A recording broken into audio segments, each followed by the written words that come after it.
Bom dia, pessoal. Vamos de BTC nesse domingo, 10 de abril de 2022.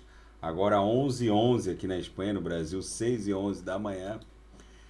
Esse ímpeto vendedor dos finais de semana, que são recorrentes, né? No caso desse final de semana, nitidamente o ímpeto vendedor está se esgotando. Hoje o candle vendedor do diário nitidamente foi engolfado pelo candle de ontem, então isso mostra um arrefecimento desse impulso vendedor. A gente consegue visualizar essa movimentação no 6 horas de forma mais clara. A gente já abriu dois candles compradores aqui no 6 horas, agora a gente está desenhando um doji aqui de indecisão, mas é bem provável que isso aqui redunde numa reaproximação de baixo para cima em direção à VWAP mensal, que cedeu para 45.100, que é essa linha aqui. A extensão dela é isso aqui, ó. É bem provável que agora a gente bata, refugue para depois conseguir transpassar, já que no passado a VWAP mensal representou um suporte e agora vai impor algum nível de resistência nessa faixa de 45 mil. A gente deve bater, refugar e aí sim conseguir transpassar e estressar a upper dessa grande banda de VWAP mensal do mês de abril. No semanal, o nosso candle dessa semana vai terminar a sua plotagem, o seu desenho na madrugada de hoje, domingo para amanhã. Vocês vejam que ficou com um corpo real comprador ainda no High Nash, mas com um corpo real pouco relevante, né? Ficou bem estreitinho. A gente estava ensaiando aqui a construção de alguns morobuzus e de repente o corpo real estreitou. É normal porque esse teste aqui de baixo para cima contra a linha superior da nuvem de Shimoku no semanal acaba impondo algum tipo de resistência mais relevante. Então na primeira tentativa de transpasse não deu, a gente refugou. Vamos ver como vai se comportar esse próximo candle aqui no semanal, cujo desenho começa nessa madrugada de domingo para segunda. Os fatos dão conta dessa guerra que segue se desdobrando. Agora o Boris Johnson visitou Kiev numa visita surpresa, teve ali o seu momento Churchill.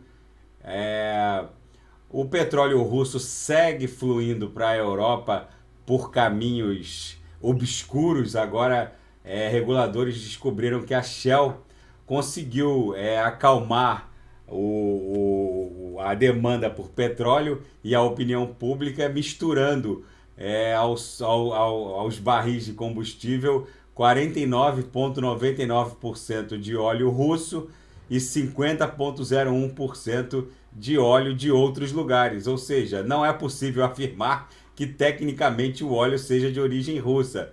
Ou seja, eu avisei aqui no canal que petróleo não fica sem comprador.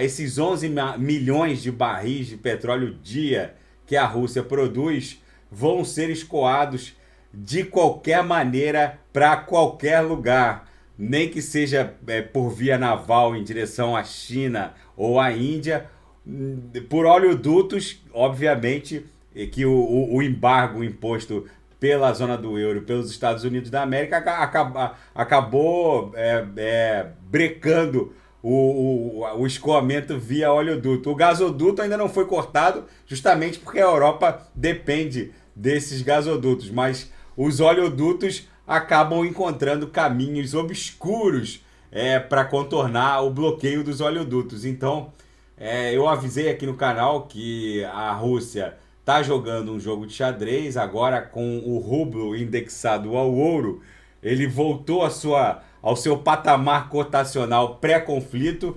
Quem segue sangrando muito é o euro e o dólar norte-americano. Essa guerra vai ganhando contornos dramáticos, já que o Vladimir Putin parece controlar temporalmente o conflito. Ora ele expande as tropas, ora ele reduz as tropas.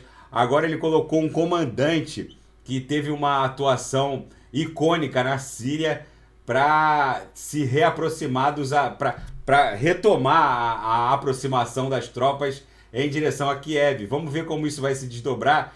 Literalmente parece que o Putin quer a extensão temporal desse conflito, porque segundo ele alguns órgãos de inteligência agora britânicos fazem um comparativo dessa guerra com a desvalorização das principais duas moedas ocidentais, o euro e o dólar norte-americano. Parece que o conflito ele se arrasta temporalmente de acordo com a sangria do dólar, que claramente está sendo destronado dessa contrapartida para a aquisição de commodities energéticas.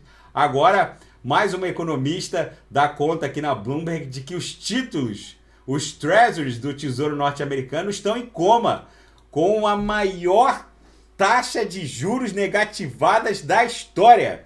Então, comprar um título do governo norte-americano é ter a certeza absoluta de perder no mínimo 6% ao ano em juros reais negativados.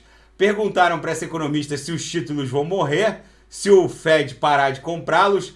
Ela disse que eles estão em coma. Ou seja, gente, eu avisei aqui no canal, se o Fed quiser realmente parar com a sua expansão monetária ad infinito, ele teria que parar de comprar títulos do governo norte-americano. Mas se ele parar de comprar, o mercado não vai absorver isso daí, porque ninguém quer perder dinheiro e jogar dinheiro pela janela. Ou seja, os Estados Unidos, se jogarem a taxa de juros para 10% ao ano, vão empurrar a economia numa mega recessão sem nenhum precedente conhecido.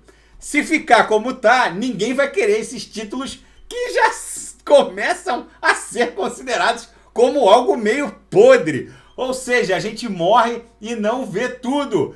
E parece que o Putin lá, apertando meia dúzia de botões, estão colocando a economia dos Estados Unidos exatamente onde ele quer, no limbo da história.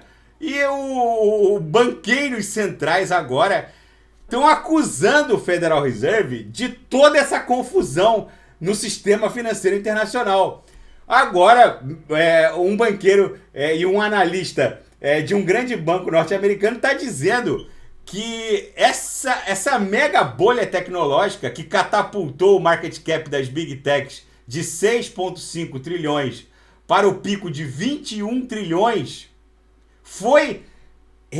tem responsabilidade direta na política do Federal Reserve, com esses quantitative easing que só estão gerando desigualdade e uma mega inflação jamais vista nos Estados Unidos. E eles estão acusando o mesmo Fed, que já teve Alan Greenspan elevado à condição de maior gênio da história, Bernanke como gênio indomável, agora o coitado do Jerome Powell está sendo acusado de comandar uma instituição que está levando o dólar norte-americano e a economia americana à ruína. Agora, é óbvio que toda essa expansão monetária, impressão desenfreada de dinheiro, impulsionou os ativos, estimulou a recompra corporativa de ações num movimento bizarro, causando uma maior corrida de touros jamais vista, tanto no Dow Jones quanto na Nasdaq. E tudo isso vai encontrar um ponto de inflexão muito interessante, que é a mega pressão inflacionária que parece que está sendo comandada lá do Kremlin. Ou seja, gente, esses banqueiros, eles não sabem agora a quem acusar. Essa expansão monetária foi muito festejada, esses quantitative easing foram muito festejados num passado recente, em que Alan Greenspan era elevado à quinta potência da genialidade planetária, não, cosmológica, e agora o Bernanke está sendo acusado de comandar uma instituição que está levando os Estados Unidos à ruína. Ou seja, gente, desembarcar da BTC num ambiente desse, em que o mundo busca uma nova referência de riqueza, e a BTC pode oferecer tudo isso e muito mais, porque é matematicamente rara. Ela é muito mais versátil que o ouro. O ouro é geologicamente raro, mas vai tentar estocar ouro em 2022 e todos os custos envolvidos nisso. A BTC basta ter um cold wallet ou uma private key bem guardada, ou as 24 ou 12 palavrinhas bem guardadas, que você tem a sua riqueza garantida ad infinito e que pode ser entregue até para sua 7ª geração, já que existem mais private keys nas blockchains do que átomos no universo. Então vamos colocar, nenhum ataque de força bruta com toda a força computacional conhecida conseguiria alcançar as suas criptos. Ou seja, a BTC oferece solução para todo esse imbróglio geopolítico, hecatômbico, apocalíptico, nuclear. E mesmo que o mundo vire Mad Max, hoje a gente sabe que o que compra água potável e transporte na Ucrânia de 2022 é cripto, é ETH e BTC. Ou seja, se houver uma mega hecatombe nuclear, vocês vão querer ter BTC e não dólar ou euro que vão ser impressos ad infinito para poder pagar a máquina de guerra. Tá bom, pessoal? Daqui a pouco eu volto com ADA, XRP, Shiba Inu, vou fazer Luna que eu não fiz ontem e quem quiser sugerir alguma análise é só colocar nas mensagens abaixo. Grande abraço, até daqui a pouco.